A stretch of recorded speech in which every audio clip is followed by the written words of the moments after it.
एक धर्मदास नाम के महापुरुष वैश्य थे, बनिए थे, और वैष्णव साधु से दीक्षित थे।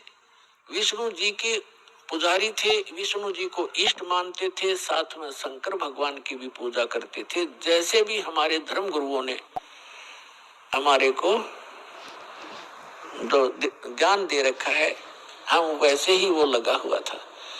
और रूपदास नाम के एक वैष्णव संत से दीक्षित थे। अब उस रूपदास जी ने जैसा भी उस प्यारी आत्मा को गाइड किया, वो उसी तरह समर्पित था। उसने बता रखा था रूपदास जी ने कि 68 तीर्थ करने चाहिए, अमरनाथ चारों धामों को भी अवश्य वहां जाना चाहिए, एकादशी का व्रत करो, हरे राम हरे कृष्ण और भोलेनाथ शंकर भगवान का इसका जाप करो, ओम नमः शिवाय आदि। तो ये मंत्र जाप करता था। और तीर्थ भ्रमण के लिए वो चले वहां से। जब भगवान उनको मिले उस समय लगभग 80-82 वर्ष की उम्र थी, 85 वर्ष की उम्र थी धर्मदास जी की। तीर्थ यात्रा पर गए हुए थे मथुरा के तालाब में, जहां भगवान, जैसा कि हमारे धर्म गुरुओं ने बता रखा था कि यहाँ श्री कृष्ण गौ चराया करते थे, इस सरोवर में नहाया करते थे, गौओं को पानी पिलाया करते थे। तो उस श्रद्धा से सभी वहां उस तीर्थ पर जाते हैं और फिर गिरिराज के चक्कर लगाते हैं। अपने आत्माओं, ये भोली आत्मा ये तो कहती हैं कि रामपाल तो हमारे देवी देवताओं को, धार्मिक तीर्थों को जो है सब अच्छे नहीं बताता। अब विचार करो, जिस गिरिराज यानी गोवर्धन पर्वत की आप महिमा गाते सुनाते हो, उसकी लीला क्या है। जैसे धर्मदास जी को परमात्मा मिले, फिर उनसे पूछा कि आप, ये लंबी वार्ता है, समय थोड़ा है, लेकिन आज जो दास बताना चाहता है कि तीर्थों पर और इन ऐसे यादगार स्थानों पर जाने से जीव का मोक्ष नहीं और केवल पाप ही होते हैं, पुण्य नहीं।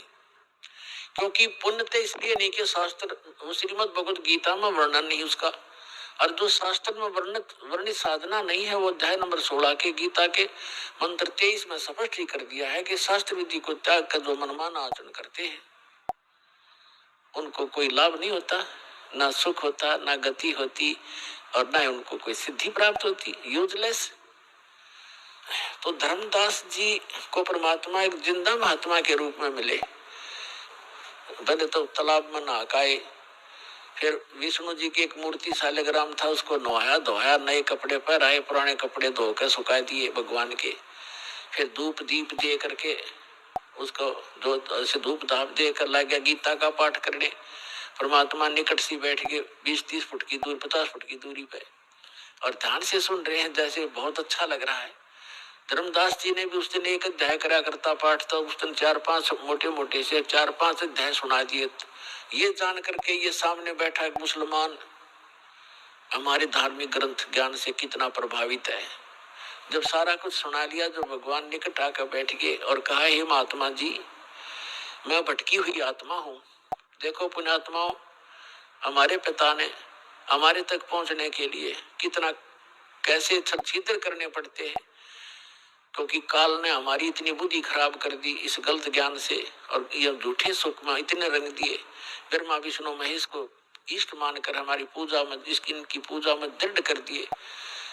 तो अपने आप को एक दास कहते हैं, अज्ञानी कहते हैं, और उस जीवात्मा को विद्वान कहते हैं, महापुरुष कहते हैं और महाराज कहते हैं, क्योंकि वो वैष्णव परंपरा से दीक्षित हो गया था और चौथे आश्रम में चल रहा था, संन्यास ले चुका था लगभग, यानी संन्यास का मतलब भगवान की भक्ति में ही ज्यादा रहता था। तो उसको कहते हैं भगवान के, हे महाराज जी, मुझे कुछ ज्ञान सुना, आपका बहुत अच्छा ज्ञान लग रहा था मुझे, लेकिन मैं समझ नहीं पा रहा था।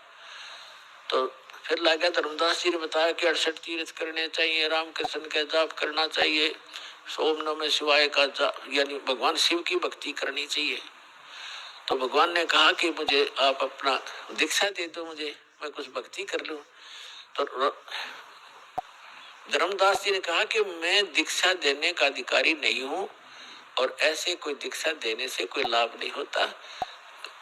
मैं आपको अपने गुरुजी रूपदास जी से मिला दूंगा, आप उनसे दीक्षा ले लेना। और बगैर किसी आज्ञा से, अधिकारी से, ना दीक्षा लेने वाले को लाभ, देने वाले को पाप गणा। मैं नहीं कर सकता ऐसी गलती। तो तब तक परमात्मा ने कहा कि मेरी कुछ शंकाओं का समाधान कर दो ताकि मैं आपके गुरुजी के पास जाकर दीक्षित हो सकूं। ये क्या बताने लगा धर्मदास कि हम कोई जीव हिंसा नहीं करते, हम कोई जीव हिंसा नहीं करते, हम तो वैष्णव साधु हैं, हम मांस वास नहीं खाते। तो परमात्मा ने कहा कि देखो आप यहाँ क्या क्रिया की आपने, कि गिरिराज का एक पूरा चक्कर लगाया मैंने, इस गोवर्धन का चक्कर लगाया है और आज यहाँ रुका हूँ। और इस भगवान के ये धाम है, ये तीर्थ है मथुरा का, इसमें स्नान किया है। इसमें स्नान करने से बड़ा पुण्य होता है, बड़े इसमें लाभ होता है, मोक्ष होता है। और गिरिराज का जो चक्कर लगाने से जीव का कल्याण होता है। परमात्मा बोले कि आप गीता को सत्य मानते हैं? हाँ जी मानता हूँ। आप नाम क्या जपते हो? हरे राम हरे कृष्ण कृष्ण कृष्ण हरे हरे, राधे राधे श्याम मिला दे। क्या ये मंत्र गीता जी में है कि नहीं? जो गुरु मंत्र देते उसी से लाभ होगा। गीता अध्याय नंबर 16 के श्लोक नंबर 23 में लिखा है कि शास्त्र विधि को त्याग कर, आप ही पढ़ रहे थे अभी, भगवान ने कहा जो मनमाना आचरण करते, अपनी मनमुखी जो मंत्र जाप करते हैं वो यूजलेस है, ना उनको सुख होता है, ना कोई गति होती है, ना उनको कोई सिद्धि प्राप्त होती है। आप तो गीता को पढ़ते हो, करते हो इसके विपरीत हो, आप विधान तोड़ रहे हो। और गीता का ज्ञान किसने बोला? महात्मा परमात्मा ने कहा कि श्री कृष्ण जी ने बोला। अच्छा, श्री कृष्ण श्री कृष्ण कौन है? कि विष्णु जी। विष्णु जी की मृत्यु होती है कि नहीं? हो तो अजर अमर है, वो परमात्मा सर्वशक्तिमान। अच्छा, गीता जी का ज्ञान दिया श्री विष्णु कहो चाहे श्री कृष्ण कहो, आपके शब्दों में। हाँ जी हाँ जी। तो गीता अध्याय नंबर 4 के श्लोक नंबर 5 और 9 में आप ही पढ़ रहे थे। ये खुद कहता गीता ज्ञानदाता कि मेरे और तेरे अर्जुन बहुत जन्म हो चुके, तू नहीं जानता, मैं जानता हूँ।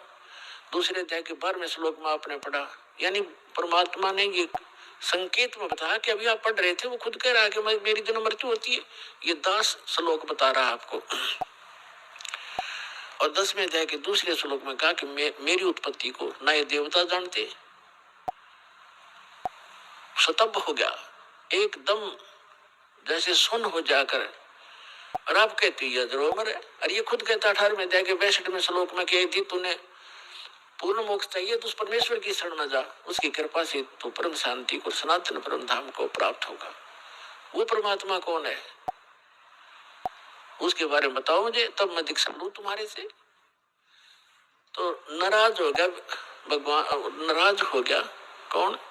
धर्मदास के तू आप तो हमारे देवी देवताओं को हे बताते हो, आप तो मुसलमान हो इसलिए। परमात्मा बोले मैं नहीं बताता, आप ये बताइए मुझे कि ये गिरिराज की आपने परिक्रमा की, ये कथा पर सुना दे मुझे। धर्मदास जी ने सुनाया ने, एक बार ना यहाँ देवी देवताओं की पूजा हुआ करती थी और भगवान कृष्ण ने ये कहा कि इन देवी देवताओं की पूजा बंद करो, इंद्र की पूजा भी बंद कर दो, केवल एक परमात्मा की भक्ति करो। जिससे एक शुद्ध होकर के इंद्र ने इतनी जबरदस्त वर्षा कर दी, क्षण में मेघ माला, क्षण में करोड़ मेघ माला एकदम वर्षा दी, मूसलाधार वर्षा होगी। तो भगवान शिव ने, कृष्ण ने इस गिरिराज को उठा लिया था हाथ पे और सारे ब्रज की रक्षा कर ली, सारा इंद्र बरस लिया, सारा वर्षा हो ली, कई खूब मुसलधार, लेकिन एक बूंद भी नीचे नहीं आने दी। इस गोवर्धन के ऊपर ही सोख दी भगवान ने। परमात्मा बोले थारी बुद्धि ले गए चोर। अतिरिक्त कृष्ण जी कहने लग रहे देवी देवताओं की पूजा मत करो, देवताओं के मुखिया इंद्र की भी पूजा छुड़वाई उन्होंने, अर्थमीन देवताओं के चपट रहे। और फिर मैं देवताओं की थारी बेइज्जती करता हूँ। और जिस जोड़ में तू नहाया इसमें इसने तो छोड़ कर चले गए। श्री कृष्ण द्वारका में रहा करते थे, वहां जाओ न वहां गड्ढो तुम। अब वो द्वारका भी ना रही, वो समुद्र में डुबो दी, इसलिए डुबो दी थी कि यहाँ धक्के खाना होंगे ये बोली आत्माएं, मोक्ष होगा भक्ति से। अपने आत्माओं ये ज्ञान है, अभी तक हमने अज्ञान भर रखा था अपने अंदर। ये काफी लंबी कथा, लेकिन शॉर्ट में जो दास बताना चाहता वो इतना ही है। फिर परमात्मा ने कहा कि आप कहते हो कि मैं कोई जीव हिंसा नहीं करते, आप कहां से चल कर आए हो? कि बांधवगढ़ से आया हूं। कहा? मथुरा में। कितनी दूरी है, कितना डिस्टेंस है मथुरा और बांधवगढ़ का? धर्मदास जी ने कहा यानी 250-300 मील होगा। कोस, पहले कोस चलती थी, यानी 850 किलोमीटर डिफरेंस है मथुरा और बांधवगढ़ का। तो परमात्मा ने कहा किस साधन से आए आप? धर्मदास जी ने कहा मैं पैदल आया हूँ महात्मा भाई, पैदल आया हूँ जिंदा महात्मा जी, मैं पैदल आया हूँ। तो परमात्मा ने कहा वहां से लेकर इस मथुरा तक आपने कितने जीव मार दिए, गिनती नहीं हो। और इस तालाब में नहाए, इस मथुरा के इस तालाब में नहाए, ये लोटा पानी का भर के लाए हो आप, देख इसमें कितने जीव जंतु। ये 2 लीटर पानी में इतने, और उसमें जिसमें आप मल कर नहा रहे थे, कितने जीवों का कचूमर काट दिया धर्मदास, करोड़ों जीव मार दिए इतने। और इंतजार तुम कहते हो मोक्ष होगा, तुम तो पाप के भागी होगे। पृथ्वी ऊपर पग जो धारे है, करोड़ जीव एक दिन में मारे। कहते सत्य ब्राह्मण की है हत्या, जो चौका तुम देव नित्या। ब्राह्मण संस हत्या जो होई, जल स्नान करत हो सोई। अब जैसे आपके शास्त्रों में कहा है कि ब्रह्म हत्या का पाप बहुत भारी होता है, जीव हिंसा ब्रह्म, और जैसे जीव हिंसा ब्रह्म का होता है, वैसे भक्त को मारा जाए और जीव हिंसा होती है। तो कहते एक जो तुम ये खाना बनाने से पहले मिट्टी और गोबर से वो स्थान लीपा जाता था, और कहते हैं आपने जो ये चौका लिपया है जहां रोटी बनानी थी, इतने पोर्शन में 1000 करोड़ जीव मार दिए। कहते हैं कि पृथ्वी ऊपर पग जो धारे, करोड़ जीव एक दिन में मारे। जैसे आप सारा दिन घूमते फिरते हो, एक दिन में आप करोड़ों जीवों को नाश मार डालते हो। और कहते सत्य ब्राह्मण की है हत्या, जो चौका तुम देवो नित्या। जो नित्य तुम लिपा पोती करते हो, इसमें सत्य ब्राह्मण जैसी जीव हिंसा हो जाती है। और ब्राह्मण सेंस हत्या जो होई, जल स्नान करत हो सोई। इस तालाब में नहाते हो ना, इसमें इतने जीव मर जाते हैं, 1000 ब्रह्म हत्या का पाप तुम्हें लगता है। हरी भांति पृथ्वी के रंगा, अंत कोट जीव उड़े पतंगा। खान पान में दमन प्राणी, कैसे पाओ मोक्ष निशानी। तुम खाते हो पीते हो, इसमें भी जीव मरते हैं। आटा गूंदते हो, इसमें भी मरते हो। पोछा लगाते हो, इसमें भी मरते हैं। और तुम कहता है हम जीव हिंसा नहीं करते। अपने आत्माओं के कहने का भाव ये है दास का कि उस तीर्थ पर जाने और आने में आपने जो पाप जीव मारे वो तो आपके बैड अकाउंट में, और पुण्य एक भी को नहीं, क्योंकि वो सदग्रंथों के विपरीत साधना है। शास्त्र विधि को त्याग कर वो मनमाना आचरण है। तो यहाँ आपके मन में ये शंका आवेगी। अच्छा, एक तो ये कंसेप्ट आज का जो सत्संग है, ये कंसेप्ट चल रहा है कि तीर्थ क्या है, ये अमरधाम वैष्णो देवी आदि कैसे बने, ये क्लियर हो गया। एक दूसरा ये था कि भगवान के दर्शन से नहीं मंत्र से मोक्ष होगा। जैसे भगवान, जैसे आप श्री कृष्ण जी, श्री विष्णु जी और श्री भगवान शंकर जी को भगवान मानते हो, जैसे पार्वती से ज्यादा दर्शन शिव के कोई नहीं कर सकता। वह तो उसकी धर्मपत्नी थी, अर्धांगिनी थी, सबसे ज्यादा दर्शन वो एक करया करती, लेकिन मोक्ष नहीं था। उस मंत्र से मोक्ष हुआ। भगवान खुद वो परम अक्षर ब्रह्म 120 वर्ष तक भारतवर्ष की पृथ्वी पर काशी के अंदर रहकर चले गए, और करोड़ों व्यक्तियों ने दर्शन करे, लाखों ने। मोक्ष नहीं हुआ, क्योंकि उनको वो मंत्र प्राप्त नहीं हुआ। उस योग्य वो हुए नहीं कि जिससे वो मंत्र प्राप्त कर लेते, जिससे मोक्ष होना था। तो वो मंत्र और वो समय अब आ गया पुण्यात्माओं। अब ये वो कलियुग का धन्य है आपके माता पिता जिनसे आपका जन्म हुआ है ऐसे समय में जो परमात्मा ने पूर्व निर्धारित किया हुआ था। अब वो समय आ गया है, वो कंप्लीट कोर्स आपको प्राप्त होगा और इस मंत्र से मोक्ष होगा जो आज दास के पास उपलब्ध है। इसको प्राप्त करो और अपना कल्याण करो।